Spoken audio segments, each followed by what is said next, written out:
Hello दोस्तों, स्वागत है आपका हमारे चैनल ओम साइंस फ्यूचर पॉइंट पर। दोस्तों, आज मैथ के अंतर्गत जैसा कि डिस्काउंट चैप्टर चल रहा है इस समय, और आज हम डिस्काउंट के अंतर्गत लेने वाले हैं लेक्चर नंबर 3। इसके पहले हमने दोस्तों लेक्चर नंबर 2 में समतुल्य छूट के बारे में पढ़ाया था, तो उसी पे आधारित आज हम जो अगला टॉपिक पढ़ाने वाले हैं वो है ग्राहक का दृष्टिकोण। अर्थात तात्पर्य यह है कि ग्राहक के दृष्टिकोण से तात्पर्य यहाँ पर यह है कि ग्राहक किस दुकानदार के पास जाकर सामान खरीदेगा। तो अगर यहाँ पर हम छूट की बात करें तो ग्राहक उस दुकानदार के पास जाकर जो है सामान खरीदेगा जहाँ पर उसे छूट ज़्यादा मिलेगा। तो हमने आपको लेक्चर नंबर 2 में समतुल्य छूट निकालना सिखाया था, उसके लिए भी हमने फॉर्मूला बताया था आपको। तो आइए सेशन की शुरुआत करते हैं और समझाते हैं कि अलग अलग कंडीशंस होते हैं ग्राहक के दृष्टिकोण का। लगभग 3 से 4 केसेस हैं इसमें, तो हम हर केस पर चर्चा करेंगे ताकि जैसे देखिए 2 छूट हुआ तो आप फार्मूले से निकाल देंगे इजिली, लेकिन कभी कभी छूट 3-4 हो जाता है तो उस समय अगर आप फार्मूले को अप्लाई करेंगे तो उस समय आपको समय जो होगा एग्जाम में, वो समय का ड्यूरेशन प्रश्न को लगाने का वो ज़्यादा होगा। तो उस चीज़ को हम देख के बताएंगे कि ग्राहक को सामान कहां पर लेना चाहिए। तो देखिए यहां पर सबसे पहले हम बात करते हैं केस नंबर 1 में। 2 सेलर हैं, 2 दुकानदार है, सेलर 1 और सेलर 2। सेलर 1 जो है वो 20% छूट देता है और सेलर 2 जो है वह 10 और 10% की अलग अलग छूट प्रदान करता है। जैसे मान लीजिए ये मार्कर है तो सेलर 1 इस मार्कर पर 20% छूट देता है, लेकिन सेलर 2 इसी मार्कर पर 10 व 10% की 2 अलग अलग छूटों को देता है। तो हमने आपको सूत्र बताया था कल के डेट में कि समतुल्य छूट निकालने का सूत्र होता है A plus B plus AB by 100। और यहां पर हमने कहा था कि छूट है, इसलिए छूट को हम क्या साइन से रिप्रेजेंट करेंगे। छूट के लिए हम A को -A से और B को -B से, इस तरीके से ये बन जाएगा -A -B, और यहां पर देखिए आपका प्लस ही होगा और -A इंटू -B बटा 100। ये हमने एक सूत्र आपको बताया था। तो अगर आप 10 और 10% का 2 अलग अलग छूट इस पर रखेंगे तो ये देखिए क्या आ जाएगा। जैसे देखिए -10 -10 प्लस -10 गुणे -10 बटा 100, ये आ जाएगा -20, और यहां से कैंसिल आउट करेंगे तो माइनस माइनस का गुणा हो जाएगा प्लस, और यहां से आ जाएगा +1, अर्थात आ जाएगा -19%। और माइनस क्या शो करता है, माइनस ये शो कर रहा है कि ये जो है 10 और 10% का जो छूट है वो किसके समतुल्य है, 19% के छूट के बराबर है। तो अब यहां पर आप स्वयं बताइए कि ग्राहक कहां सामान लेने जाएगा। देखिए 20% का ये छूट दे रहा है और ये 10% और 10% का छूट किसके समतुल्य होता है, 19% के समतुल्य होता है। अर्थात नोट में हमने देखिए लिखा क्या है कि ग्राहक पहले दुकानदार के पास सामान खरीदने जाएगा क्योंकि पहला दुकानदार छूट ज्यादा दे रहा है। ठीक है, ये एक केस हो गया, ये तो इजी था। अब देखिए इसमें हम जो अगला केस लेंगे वो भी इजी होगा, लेकिन इसके बाद हम तीसरा केस लेंगे तो वहां पर क्या होगा कि हम आपको तरीका बताएंगे कि बस आपके सामने प्रश्न होगा और आप देख के बताएंगे कि ग्राहक को किस दुकानदार के पास सामान लेने जाना चाहिए। तो चलिए हम केस दूसरा देखते हैं। चलिए दोस्तों देखिए केस नंबर 2 क्या है। केस नंबर 2 में इस बार वही सेलर 2 दुकानदार हैं, S1 और S2, सेलर 1 और सेलर 2। यहाँ पर सेलर 1 10% और 20% का मतलब एक ही वस्तु पर, जैसे कि फॉर एग्जांपल इसी मार्कर पर वो एक 10% की और फिर इसी मार्कर पर एक बार 20% का अलग अलग 2 छूट दे रहा है, तथा सेलर 2 जो है वो इस बार 15 और 15% का 2 छूट दे रहा है। तो अब हम बिना सॉल्व किए कैसे ये पहचान पाएंगे कि ग्राहक को सामान किस दुकानदार के पास लेना चाहिए। तो देखिए इसका सबसे अच्छा तरीका, सबसे अच्छा ट्रिक हमने यहाँ पर नोट में लिख दिया है। यदि अलग अलग छूटों के योग बराबर है तो, जैसे देखिए अलग अलग छूट का योग क्या मतलब है, जैसे कि 10 और 20 को आप ऐड करेंगे तो क्या आएगा, 30% आएगा। और यहां पर अगर आप 15 और 15 को ऐड करेंगे तो ये भी क्या आएगा, 30 के बराबर आएगा। तो हमने क्या लिखा है, यदि अलग अलग छूटों के योग बराबर हैं तब ज्यादा अंतर वाले छूट को ग्राहक पसंद करेगा। अर्थात देखिए अगर हम यहाँ पर अंतर निकालें तो 20 और 10 के बीच में 10 का अंतर है, लेकिन यहाँ पर 15 और 15 के बीच में अगर हम अंतर निकालें तो अंतर यहाँ पर क्या है, 0 है। तो ग्राहक कौन सा छूट पसंद करेगा, जहां पर अंतर ज्यादा होगा। तो ज्यादा अंतर यहाँ पर है, देखिए यहाँ पर 10 का अंतर है और यहाँ पर 0 का अंतर है। और देखिए हमने सूत्र पे रख कर इसको सॉल्व किया तो देखिए ये 28% के बराबर है और ये 27.75 के बराबर है। तो ग्राहक कौन सा छूट पसंद करेगा, ग्राहक उस छूट को पसंद करेगा जहां पर छूट का अंतर ज्यादा होगा। जैसे एक एग्जांपल के तौर पर हम ये भी कह सकते हैं, जैसे मान लीजिए कि एक जगह जो है 10% और 15% का छूट दिया जा रहा है। एक दुकानदार 10 और 15% का अलग अलग छूट देता है तथा वहीं पर एक दुकानदार जो है वो 20 और 30% का दो अलग अलग छूट देता है। ठीक है, तो अब देखिए अंतर कहाँ ज्यादा है, यहाँ पर देखिए 5 का अंतर है। एक चीज और है, लेकिन यहाँ पर देखिए योग बराबर होना चाहिए था। जैसे ये 10 है और 15 25, तो यहाँ पर हम ले सकते हैं, यहाँ पर हम ले सकते हैं जैसे 13 और 12। इस चीज को ध्यान में रखना है कि देखिए ये छूटों के योग बराबर आने चाहिए। ठीक है, तो अब देखिए 15 और 10 25, 13 और 12 25। अब यहाँ पर देखिए अंतर कहाँ ज्यादा है, तो यहाँ पर अगर बात करेंगे तो यहाँ पर अंतर 5 का है और यहाँ पर अंतर कितने का है, 1 का है। तो जहां पर अंतर ज्यादा होगा ग्राहक को वहीं पर सामान लेना चाहिए। तो अंतर यहाँ पर ज्यादा है, अर्थात इस दुकानदार के पास यदि ग्राहक जाएगा सामान लेने तो उसको छूट ज्यादा मिलेगा। चलिए हम तीसरे केस पर चलते हैं। चलिए दोस्तों, केस तीसरा आ गया, इस बार भी सेलर 1 सेलर 2। इस बार क्या हो रहा है कि जैसे इसी मार्कर की बात करते हैं फिर से। ठीक है, इस मार्कर पे एक सेलर क्या कर रहा है, किसी ग्राहक को एक बार कह रहा है भैया हम 20% की छूट दे रहे हैं, इसके बाद हम इस पर 10% की और छूट दे रहे हैं, इसके बाद भी हम आपको 30% की और छूट दे रहे हैं। वहीं पर दूसरा सेलर क्या कर रहा है कि सेम मार्कर पर 30%, 15% तथा 15% के 3 अलग अलग छूटों को दे रहा है। तो अब बताइए आप कि आप किस दुकानदार के पास ग्राहक को जाना चाहिए। ठीक है, तो यहां पर देखिए अब इसको हम सॉल्व करेंगे तो टाइम लगेगा। जैसे इसको ए मान लीजिए, इसको बी मान लीजिए, फिर इसका एक समतुल्य निकलेगा, फिर जो समतुल्य निकलेगा उसको ए मानेंगे और 30 को फिर बी मानेंगे, फिर एक समतुल्य निकलेगा। तो प्रोसेस काफी लंबा है। यहाँ पर हम आपको एक तरीका बता दे रहे हैं कि आप इजिली जो है बता पाएंगे कि ग्राहक को कहां पर जाना चाहिए। तो यहाँ पर क्या करेंगे, देखिए अंतर निकालिए।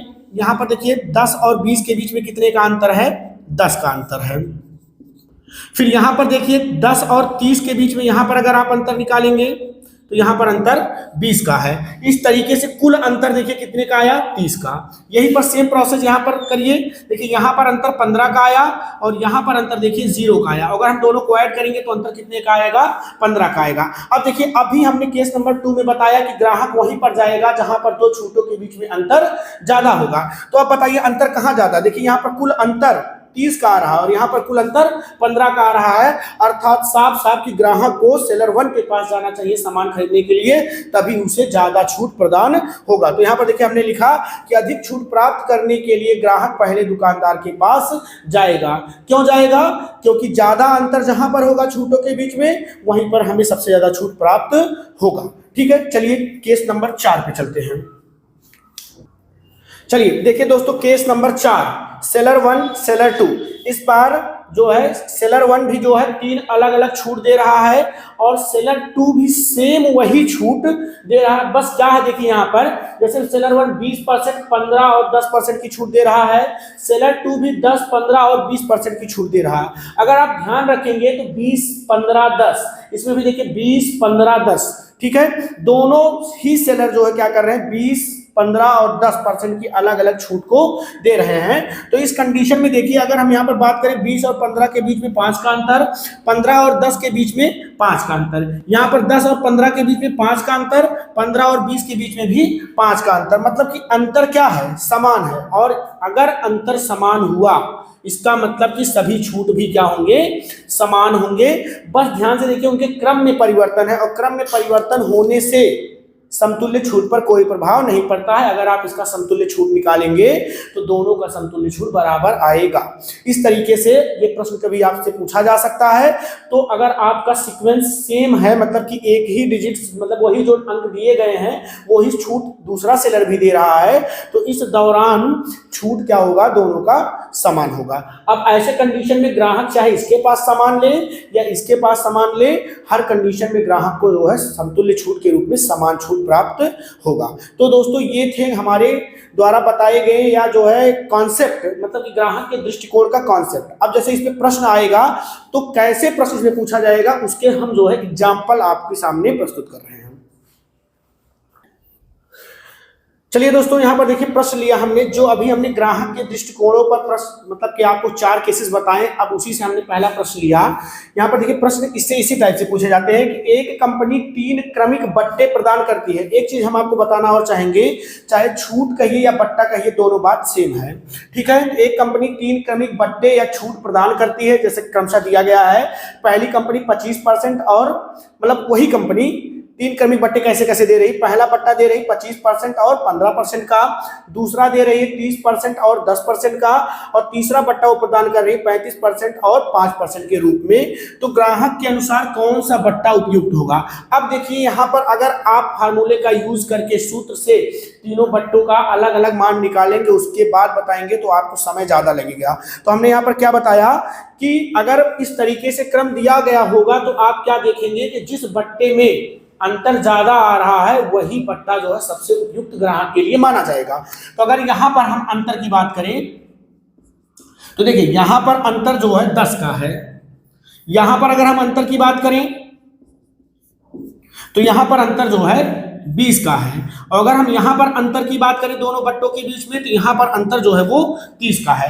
अब बताइए कि सबसे ज्यादा अंतर कहां पर आ रहा है, तो आपका उत्तर होगा कि सर सबसे ज्यादा अंतर जो है तीसरे वाले बट्टे में मिल रहा है, ठीक है। तो ग्राहक के लिए सबसे उपयुक्त बट्टा कौन सा होगा, तो सबसे उपयुक्त बट्टा जो है 35% और 5% वाला जो बट्टा होगा वो ग्राहक के लिए सबसे उपयुक्त होगा, ठीक है। चलिए अगले प्रश्न पर चलते हैं। चलिए दोस्तों यहाँ पर देखिए हमने दूसरा प्रश्न लिया कि एक कंपनी 2 प्रकार के बट्टे प्रदान करता है, पहला और दूसरा। देखिए पहला बट्टा 20, 10 और 5% का, और दूसरा बट्टा 5, 10 और 20% का। तो यहाँ पर ग्राहक के लिए कौन सा बट्टा सबसे उपयुक्त माना जाएगा, तो आइए अंतर निकाल देते हैं। देखिए यहाँ पर अंतर कितने का है 10 का, और यहाँ पर अंतर 5 का। इस तरीके से कुल अंतर कितने का हो जाएगा 15 का। यहाँ पर देखिए कुल 5 और यहाँ पर क्या है अंतर 10 का, तो कुल अंतर कितना हो जाएगा 15 का। तो देखिए अंतर बराबर आ रहा है दोनों में, ठीक है। इस तरीके से ग्राहक के लिए दोनों बट्टे ही क्या होंगे, एकदम उपयुक्त होंगे, क्योंकि हमने इसके पहले अभी बताया था कि जब दोनों का अंतर कुल अंतर बराबर होगा ऐसे कंडीशन में क्या होगा, छूट समान होगा, ठीक है। छूट समान होगा, और बस यहाँ पर देखिए क्या दिक्कत है, यहाँ पर बस इतना फेरबदल किया गया है कि छूट को के क्रम को बदला गया है। जैसे देखिए 20 पहले 10 फिर 5, यहाँ पर 5 पहले 10 और 20 बाद में। तो आप देख रहे होंगे कि अंक वही है, बस क्रम आगे पीछे है। तो ऐसे कंडीशन में वो जो बट्टा दिया जा रहा है उसमें अंतर समान आ रहा है, अर्थात इसमें जो है ये अगर इसका समतुल्य छूट निकालेंगे तो समतुल्य छूट भी दोनों में क्या आएगा, बराबर आएगा। इस कंडीशन में ग्राहक के लिए दोनों छूट ही जो है क्या होंगे, उपयुक्त होंगे, अर्थात हमारा यहाँ पर option C A and first and second दोनों जो है करेक्ट हो जाएगा। चलिए अगले प्रश्न पर चलते हैं।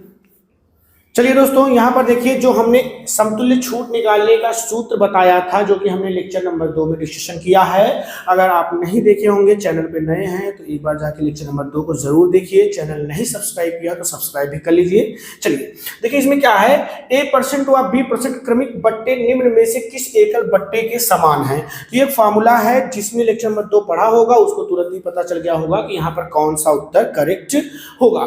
तो देखिए यहाँ पर हम आपको बता दे रहे हैं फाइनली कि देखने में सब कुछ सेम लग रहे हैं, बस प्लस माइनस का ही जो है अंतर है, ठीक है। तो यहाँ पर ये जो 4 नंबर का होगा ये जो है आपका क्या होगा, एकदम करेक्ट होगा, ठीक है। अगर आप इस फॉर्मूले का यूज करेंगे तो आपको एक समतुल्य बट्टा प्रदान हो जाएगा। फॉर एग्जांपल जैसे हम कहें कि एक कंपनी जो है 10% और 20% के 2 बट्टे प्रदान कर रहा है, तो वो किस एकल बट्टे के समतुल्य होगा। तो एकल बट्टे के समतुल्य अगर बट्टा निकालना है तो आप ये वाला सूत्र अप्लाई करेंगे और तुरंत ही आपको जो है एकल बट्टा अर्थात समतुल्य बट्टा प्राप्त हो जाएगा। तो दोस्तों चलिए अगले प्रश्न पर चलते हैं। चलिए दोस्तों यहाँ पर देखिए हमने ये जो प्रश्न लिया है, इस प्रश्न में इस बार यहाँ पर एक दुकानदार है जो कि किसी अपने सामान को बेचने के लिए ठीक है, क्या कर रहा है कि अपने सामान पर, किसी पर्टिकुलर सामान पर 3 क्रमिक छूट प्रदान कर रहा है, 10% का, 20% का तथा 25% का। ठीक है, तो पूछा जा रहा है कि एक मतलब कि इसके समतुल्य छूट किसके बराबर होगा, या ये तीनों छूट अलग अलग ना देकर वो एकल छूट कितना दे जिसके ये तीनों छूट बराबर हो। अर्थात प्रश्न देखिए, 3 क्रमागत बट्टे 10%, 20% तथा 25% किस एकल बट्टे के समान होंगे, अर्थात 36% के समान होगा, 30%, 46% या 40% के। तो इसके लिए सबसे आसान तरीका ये होगा कि अगर आप, जो कि अभी हमने सूत्र बताया, a + b - ab बटा 100, यहां पर क्या करेंगे, a का मान पहले 10 रखेंगे और b का मान 20 रखेंगे। जब इसको आप लगाएंगे तो यहां से आपको एक एकल छूट प्राप्त होगा। फिर मान लीजिए वो छूट जो है, जो भी प्राप्त होगा, फिर उसको आप a मानेंगे और 25 को b मानेंगे। इसके बाद जो है आपको जो उत्तर प्राप्त होगा वो फाइनली समतुल्य छूट होगा। तो ये प्रोसीजर बहुत ही लंबा है, इसीलिए हम इसकी चर्चा ही यहाँ पर नहीं करेंगे। हम उसकी चर्चा करेंगे जिससे आपका समय भी बचे और आपका प्रश्न भी जो है एकदम सटीक उत्तर पे जाके रुके। तो वो तरीका है परसेंटेज कन्वर्जन का। और परसेंटेज कन्वर्जन के लिए हमने प्रतिशतता से ही आपको जो है इस चीज के बताया है कि परसेंटेज कन्वर्जन बहुत ही इंपॉर्टेंट है। और परसेंटेज कन्वर्जन को अगर सीखना है तो प्रतिशतता में लेक्चर नंबर 1 को आप एक बार जरूर देखिए। चलिए देखिए, 10% का छूट दे रहा है, 10% मतलब होता है 1/10। 20% का छूट दे रहा है, अर्थात 20% मतलब होता है 1/5। और 25% का छूट दे रहा है, अर्थात इसका मतलब होता है 1/4। अब आप सोच रहे हैं कि ये निकल के कैसे आ रहा है, तो ये फिलहाल हम यहाँ पर बता देते हैं। और अच्छे से समझना है तो प्रतिशतता का लेक्चर नंबर 1 जरूर देखिए आप। ये 10% मतलब होता है 10/100। कैंसिल आउट करेंगे, 1 0 कटेगा, 1/10 बचेगा। 20% की बात करें तो 20% मतलब होता है 1/5, मतलब 20/100। और 20 से काटेंगे एक बार में, 5 बार में 100 करता है, 1/5। और 25% की बात करें तो 25/100, 25 1 जा एंड 4 जा, 1/4। इस तरीके से परसेंटेज कन्वर्जन निकाला जाता है। ठीक है, अब देखिए यहाँ पर क्या है, ये हमारा एमपी है और एमपी पर क्या हो रहा है, 1 रुपए की छूट। ये हमारा क्या है, एमपी है और एमपी पर 1 रुपए की छूट। ये हमारा क्या है, एमपी है और यहां पर भी एक क्या हो रहा है, एमपी पर 1 रुपए की छूट देने के बाद ही सामान को बेचा जा रहा है। हमने जो है, एक बात हम कहना चाहते हैं कि यदि आपको ये कॉन्सेप्ट में थोड़ा सा दिक्कत आ रहा है तो आप जो है इस डिस्काउंट का लेक्चर नंबर 1 से देखना शुरू करिए। अभी बहुत ज्यादा लेक्चर नहीं चला, आज ये तीसरा लेक्चर है। पहला और दूसरा लेक्चर भी बहुत बड़े बड़े नहीं है, एक बार आप जरूर देखिए तो आपको बहुत ही जो है मतलब इजीली समझ में आ जाएंगी चीजें। अब देखिए हमने क्या कहा, 10% मतलब होता है 1/10। ठीक है, एमपी क्या है, अंकित मूल्य है। ठीक है, अंकित मूल्य है, मार्क प्राइस इसे कहते हैं। मार्क प्राइस किसी वस्तु का 10 रुपए है और 1 रुपए की छूट देने के बाद वस्तु को अब कितने रुपए में बेचा जाएगा, 9 रुपए में बेचा जाएगा। अर्थात एमपी और ये हम यहाँ पर लिख रहे हैं एसपी। 10 रुपए के सामान को 1 रुपए की छूट देने के बाद 9 रुपए में बेच दिया गया। दोबारा 5 रुपए के सामान को 1 रुपए की छूट देने के बाद 4 रुपए में बेच दिया गया। और यहाँ पर 4 रुपए के सामान को 1 रुपए की छूट देने के बाद 3 रुपए में बेच दिया गया। इस तरीके से अब देखिए यहाँ पर क्या है, इधर आया 10, 5 और 4, इधर आया 9, 4 और 3। अब देखिए यहाँ पर आप फाइनली इसको क्या कर सकते हैं, मल्टीप्लाई कर सकते हैं। जैसे 10 5 जा 50 एंड 4 से मल्टीप्लाई करेंगे तो 200 आ जाएगा। अब देखिए वैल्यूज जो है थोड़ी बड़ी आ रही हैं, तो आप ऐसे क्रॉस में देखिए, अगर कोई नंबर कटने वाला हो तो आप काट लीजिए। क्रॉस मतलब यहां से इधर देखिए, तो देखिए अगर 4 यहां पर भी और 4 यहां पर भी, 4 और 4 क्या हो जाएगा, कैंसिल हो जाएगा। आप ऊपर नीचे नहीं काट सकते हैं, बस क्रॉस में। ठीक है, क्लास में जैसे मान लीजिए अगर यहाँ पर 3 होता तो हम 3 3 जा 9 को कैंसिल आउट कर सकते थे। ठीक है, तो अब देखिए कैंसिल हो गया, तो यहाँ पर इन दोनों को मल्टीप्लाई करिए, 10 5 जा 50 और यहाँ पर 9 3 जा 27। यहाँ पर क्या है कि वस्तु का कुल एमपी 50 है और छूट देने के बाद उसे कितने रुपए में बेच दिया गया, 27 रुपए में बेच दिया गया। इस दौरान इसे जो है कितने का छूट प्राप्त हो रहा है, इसे अगर छूट प्राप्त हो रहा है कितने का, 23 का छूट प्राप्त हो रहा है। और हमने लेक्चर नंबर 1 में बताया कि प्रतिशत छूट अगर हमें निकालना है ये होता है छूट बटा एमपी गुणे 100। अब यहाँ पर ध्यान दीजिए, छूट कितने का है? 23 का। तो 23 का छूट हमें किस पे मिल रहा है? एमपी, मतलब 50 रुपए पर, 50 पर, तो 100 पे कितना होगा? 51 जा 50, 52 जा 100, 23 2 जा 46%। फाइनली देखिए आपका आंसर निकल के आ गया। और यहाँ पर देखिए ऑप्शन नंबर यहाँ पर हमारा सी जो है क्या है? करेक्ट है, 46%। ठीक है दोस्तों, चलिए आगे चलते हैं।